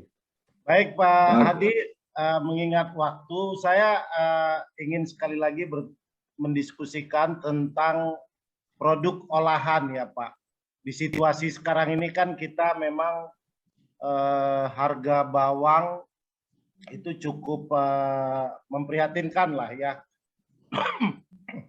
Dan sementara dengan kenaikan harga pupuk terutama ya, biaya produksi cenderung menaik. Nah, yang kami tanyakan dari lapak buah terkait dengan produk-produk olahan bawang merah ini, Pak. Kira-kira teman-teman di Brebes tuh apa saja yang sudah dan sedang dijalankan untuk produk olahannya? Silakan Pak Hadi. Terima kasih. Ini pertanyaan yang baik. Jadi sementara ini gejolak harga bawang merah pada umumnya kalau panen raya pasti jatuh. Jangan Medan, di Brebes itu pun sering sekali. Di Brebes banjir bawang merah murah, di Medan pun ikut ada imbasnya. Bahkan petani-petani yang ada di Silalahi sana itu sering mengeluh juga, Pak, kenapa bawang merah jatuh? Harganya sampai 15.000, sampai 10.000, susah jual, dan macam-macam keluhannya. Kemudian di Sumatera Barat, di Padang, itu juga sama. Sampai-sampai Padang itu jual bawang merahnya ke Brebes juga. Saya sendiri sampai bingung, kenapa Padang malah masuk ke Brebes, bukannya jual ke Aceh, bukannya jual ke Medan, atau jual ke mana yang daerah Sumatera. Karena kami sendiri dari Brebes jualnya ke sana. Kenapa Medan dari Padang masuk ke Brebes? Tetapi bahwa Padang itu masuk ke Brebes itu nggak tahan lama. Karena di sana dataran tinggi, kadar airnya tinggi, sehingga mudah busuk dan kualitasnya kurang baik. Nah, untuk mengantisipasi bawang merah yang harganya naik turun, kemudian pas panen raya itu banyak sekali. Itu satu, kita harus punya olahan. Itu yang pertama. Kemudian yang kedua, untuk mengantisipasi kita masuk market modern atau modern market. Modern market itu pasti mintanya yang besar. Nggak ada modern market minta yang kecil-kecil. Pasti kelas A, kelas B, atau kelas nomor 1, nomor 2. Yang grade-nya itu di atas 1,5 cm atau 2 cm ke atas. Nah, kalau modern market minta 2 cm ke atas, kemudian yang di bawah itu mau bawa kemana? Mau dijual kemana? Harganya pasti jauh di bawah dengan harga pasar umum. Nah, ini yang kita pikirkan, yang off grade atau yang tidak masuk ke modern market harus kita olah, hilirisasi, kita olah. Jadi apa? Kalau yang sudah teknologi tinggi bisa di vacuum drying, di vakum, dikeringkan, diopen menjadi bawang crispy utuh. Bisa, ada di Brebes teknologinya. Bahkan ada pabriknya, namanya Brebes Indonesia, SBI. Atau kita buat bawang pasta. Tapi kedua produk ini belum familiar di Indonesia. Belum banyak penggunanya. Siapa yang mau menggunakan saus bawang merah untuk bumbu? Belum banyak. Itu jadi masalah. Kita harus banyak promosi ke chef-chef, ke rumah makan, kemana-mana banyak promosi. Tapi di Brebes sudah ada pabriknya. Dan itu dipasarkan bukan di Indonesia. Dibawa ke Singapura sama ke Abu Dhabi, ke Arab Saudi untuk yang pasta. Kalau yang di vakum tadi itu pasarnya ke Singapura. Untuk bulan Maret dari kelompok tani bukan tempat kami, ada teman kami binaan Bank Indonesia juga, itu ekspor 1 kontainer sekitar berat 10 ton. Karena 1 kontainer 20 feet diisi bawang yang di vakum, yang kering itu isinya cuma sedikit sekali. Nah, teknologi itu yang kita butuhkan, kita terapkan untuk meningkatkan pendapatan petani. Tapi harus memahami, harus tahu prosesnya, harus tahu caranya, harus tahu pasarnya. Kalau sudah bisa membuat tapi nggak bisa memasarkan, susah juga kita untuk berkembang. Seperti tanam bawang merah. Kita kembangkan tanam bawang merah 1.000 hektar di PKT. Ternyata pasarnya nggak ada. Pusing nanti, Pak. Yang terutama harus ada kita action, kita bisa menyediakan produk, tapi sudah ada pasar yang kita tuju. Banyak kegiatan-kegiatan yang outputnya kurang pas. Pemerintah sudah membantu menanam berton-ton bawang merah. Begitu panen, dia pusing menjual. Karena di daerah-daerah tersebut belum ada tengkulak besar. Tengkulak besar ditawari, Medan misalkan ada 5 toki, 5 bos bawang merah. Itu kalau daerah Simalungun panen atau daerah Deli Serdang panen raya, suruh beli kadang-kadang nggak mau, Pak. Itu yang jadi kendala nanti ke depan, itu harus bagaimana, harus duduk bersama antara pemerintahan, kemudian para pelaku pasar, para pelaku petani untuk menyatukan visi. Syukur-syukur ada MOU antara petani dengan yang lainnya. Nah itu, jadi kalau masalah hilirisasi, yang paling mudah adalah dibikin bawang goreng. Bawang goreng kami ini sudah masuk kategori kelas ekspor. Cuma kami masih menunggu izin halal. Izin halalnya belum terbit, jadi masih belum bisa ekspor secara besar. Nah, kalau bawang goreng ini kami jual 150.000 Pak per kilo. Bawang gorengnya ini yang crispy, premium, ditaruh di ruangan biasa, di piring itu 2 jam tidak melempem, jadi tetap masih crispy. Itu ada sentuhan teknologi, ada sentuhan-sentuhan racikan-racikan tertentu yang harus kita olah sedemikian rupa sehingga mendapatkan bawang merah yang premium. Nah, ini hasil dari penggorengan bawang merah yang upgrade tadi, yang harganya di bawah 5.000. Di bawah 5.000 berarti kita goreng, kita olah 1 kilo menjadi 150.000. Itu untuk kami jual ke Jakarta. Kalau untuk biasa, untuk misalkan reseller pasti di bawah harga itu. Ini bukan promosi, tapi masih ada ring harga keuntungan itu. Nah, dari 1 kilo bawang merah itu hanya menjadi 2,5 ons, Pak. Jadi kalau 1 kilo butuh 4 kilogram bawang merah. Artinya dengan modal, taruh kata misalkan 1 kilo 5.000, kita modal 20.000, dengan ditambah teknologi, kita bisa jual 150.000. Nah, petani kita yang mau menerapkan menjual secara mengolah bawang merah menjadi bawang goreng atau hilirisasi ini, itu salah satu meningkatkan pendapatan mereka. Nah, cara penjualannya saat ini sangat mudah. Kita bisa masuk ke Bukalapak, bisa masuk ke ke Shopee, bisa masuk kemana saja, atau kita bisa jualan melalui media sosial, mau WhatsApp, Instagram, Facebook dan sebagainya. Itu sangat membantu anak-anak muda. Kita bentuk anak-anak muda yang milenial, bisa memasarkan produk tanpa harus waktunya tersita banyak.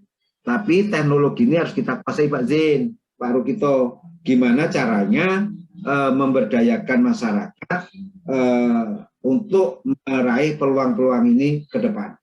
Jadi kalau di Brebes sudah ada tempat untuk membuat bawang crispy. Jadi kalau ada waktu, kalau saya sudah pulang ke Brebes, produknya ada, kami mintakan bisa saya kirim ke Pak Zain. Jadi bawang merah cuma dikupas utuh, kemudian didinginkan, kemudian divakum, dipanaskan sampai kering. Terus nanti kalau kita makan itu masih rasa bawang merah agak pedas, masih kayak makan bawang mentah. Nah, itu produk itu kalau kita rendam dengan air biasa, maksudnya bukan pakai air teh, maksud air hangat, itu akan mekar lagi, akan kembali seperti bawang segar, dan itu dimanfaatkan untuk bumbu. Pasarnya saat ini ke Singapura melalui Tanifest. Jadi kelompok tani memproduksi itu sudah ada MOU dengan marketplace, dijualnya ke Singapura. Nah, mudah-mudahan nanti di Sumatera Utara kalau sudah banyak produknya, sementara masuk ke modern market, sisanya itu diolah. Bahkan sebaiknya para petani bawang merah itu dibekali untuk olahan, sehingga kalau misalkan panen tidak bisa menjual semua, dia bisa membuat olahan, bisa diberdayakan dengan baik. Kira-kira itu Pak Zain. Baik, terima kasih Pak. Pak Hadi, kebetulan Lapa Buah kan sudah masuk ke 12 swalayan di Kota Medan. Nah, kami beberapa waktu lalu mencoba untuk memasukkan atau mensuplai bawang merah ini ke beberapa swalayan yang sudah jadi customer. Nah, namun memang keluhan di beberapa swalayan yang kami coba masukkan bawang lokal itu terkait dengan penanganan pasca panen ya. Jadi komplainnya mereka para swalayan di Kota Medan lebih senang menggunakan bawang Brebes karena menurut customer kami itu lebih kering dan lebih tahan lama. Nah, ini. Nah, jadi yang kami mau tanyakan di Brebes sendiri, Pak, itu penanganan pasca panennya kira-kira bagaimana?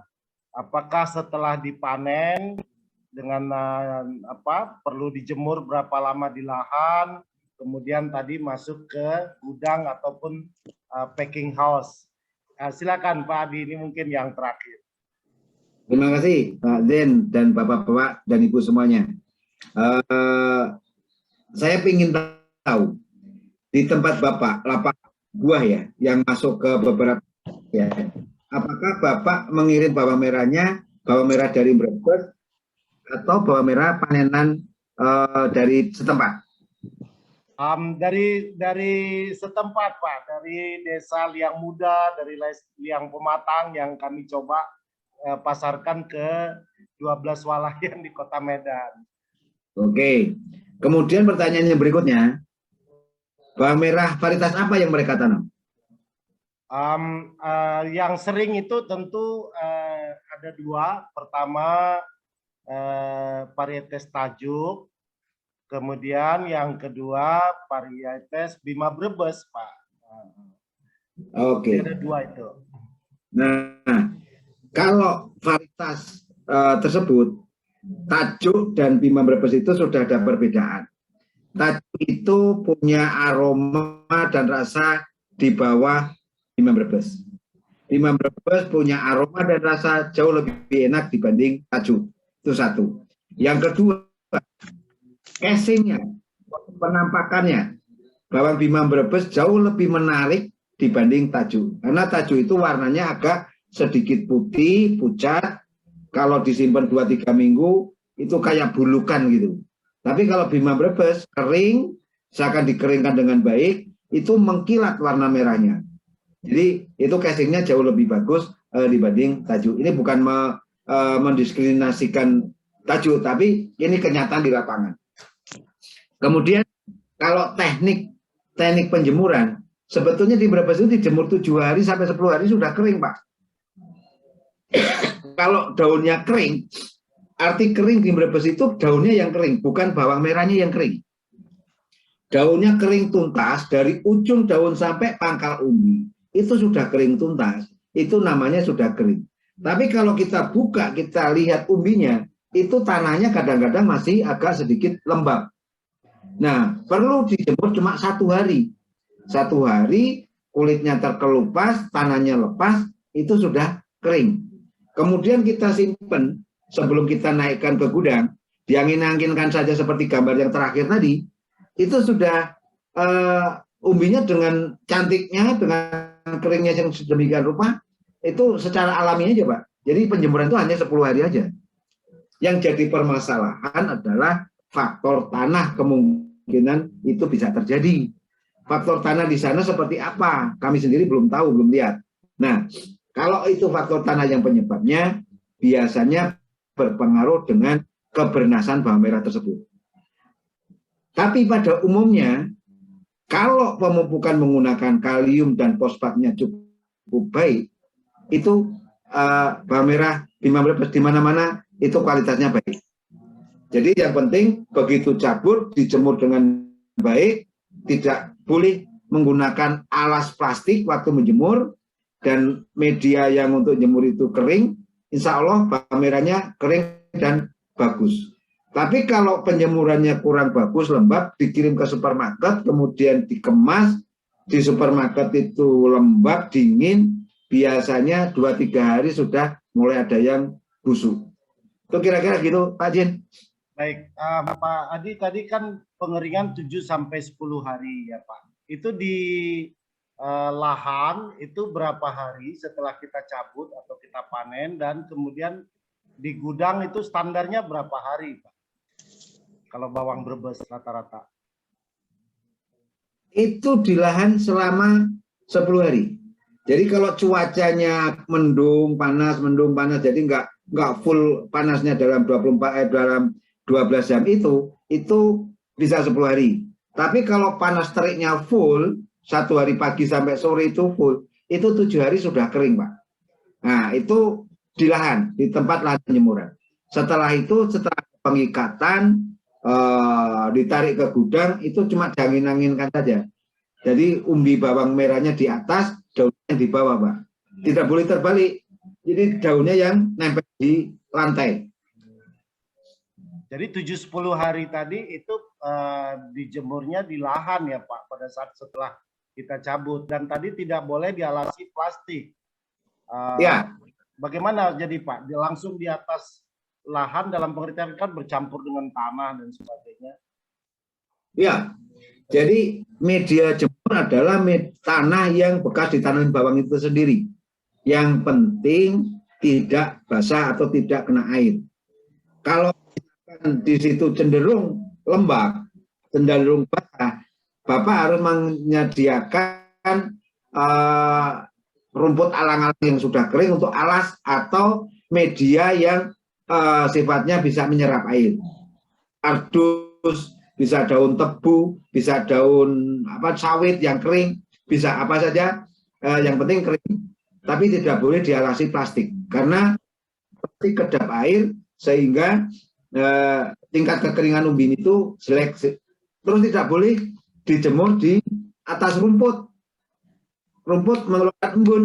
Embun nempel di umbi, umbinya akan busuk. Itu saya mengalami sendiri masalahnya. Itu kira-kira gitu. Baik. Baik, terima kasih Pak Hadi Sutomo dari Direktur TC atau Training Center Mekarjaya Brebes. Bapak Ibu sekalian peserta webinar, hari ini kita sudah banyak mendengar dan berdiskusi tentang budidaya bawang merah. Tentu tidak semua pertanyaan dan juga ada yang ingin bertanya mungkin bisa terladeni, sementara waktu sudah larut malam, kita akhiri dan nanti kita bisa lanjutkan silaturahminya dengan Pak Hadi. Dan khususnya tadi untuk Pak Murzaini ya dari SMK Sragen, 2 hal tadi akan dibantu oleh Kak Ine, baik dalam hal pelatihan di TC Mekarjaya maupun dalam hal bibit unggul. Saya kira demikian ya pertemuan kita, dan sekali lagi Lapak Buah menyampaikan bahwa 2022 ini karena kesibukan dan sebagainya kita adakan 2 kali dalam sebulan, yaitu minggu pertama dan minggu ketiga setiap hari Jumat malam. Kami persilakan Kak Ine kalau ada hal-hal lain yang mungkin disampaikan sekaligus untuk meng-closing. Oke. Mbak Ine. Ya, silakan Pak. Terima kasih banyak Pak Zen, Mbak Ine, dan Pak Rokito, Pak siapa tadi yang dari Sragen ya. Murzaini, terima kasih Pak banyak Pak Murzaini ya. Kami Hadi Sutomo hanya manusia biasa, jauh dari kesempurnaan, karena kesempurnaan itu hanya milik Allah Subhanahu wa Ta'ala. Kami hanya bisa memberikan, berbagi, berdiskusi, dan terima kasih banyak juga kepada semuanya yang hadir dalam webinar pada malam hari ini. Barangkali ada kata-kata kami yang tidak berkenan atau kurang sopan, kami mohon maaf yang sebesar-besarnya. Salam buat Pak Rokito untuk Dinas Pertanian Sumatera Utara, Provinsi, ya Pak ya. Mudah-mudahan kapan waktunya kita bisa bertemu atau ada kita undangan ke sana untuk berbagi. Monggo, kebetulan akhir Februari atau awal Maret kami ke Aceh, ke Gayo Luwes, diundang Bank Indonesia untuk membina petani di sana, khususnya pasca panen, karena problem di sana adalah di pasca panennya. Dan untuk Mbak Ina dan Pak Yen, terima kasih banyak telah mengundang kami. Lain kali kami bisa berdiskusi kembali yang lebih detail, lebih konkret, satu topik misalkan di perbenihan atau di pasca panen, tapi hanya satu topik saja. Terima kasih, mohon maaf saudaranya. Assalamualaikum warahmatullahi wabarakatuh. Waalaikumsalam warahmatullahi wabarakatuh. Terima kasih untuk Pak terima kasih untuk Pak Hadi Sutomo udah meluangkan waktu dan menjadi narasumber di webinar pertama kita di Januari 2022 ini. Berhubung waktunya sudah larut malam, kami minta izin sama Pak Hadi untuk akan kita masukin ke WA group ya Pak. Jadi setiap webinar kita akan adain WhatsApp group untuk silaturahmi dan bertukar pikiran. Jadi nanti kalau misalkan ada yang pertanyaan-pertanyaan masih belum terjawab atau mau ada yang ditanyakan lagi, bisa ditanyakan di WA group gitu. Jadi nggak putus sampai di sini aja. Untuk materi dan e-sertifikatnya nanti akan kami kirim by email. Jadi nanti kalau misalkan emang ada yang mau ditanyakan, bisa ditanyakan by WA group. Oke, karena waktunya sudah malam, kita tutup webinar ini dengan wassalamualaikum warahmatullahi wabarakatuh. Selamat malam semuanya. Waalaikumsalam, selamat malam. Terima kasih Pak Jen. Terima kasih. Terima Ya, kasih. Bu Ina. Ya, Ada juga Pak Camat tadi lagi flu. Oke. Terima kasih Pak. Izin lab.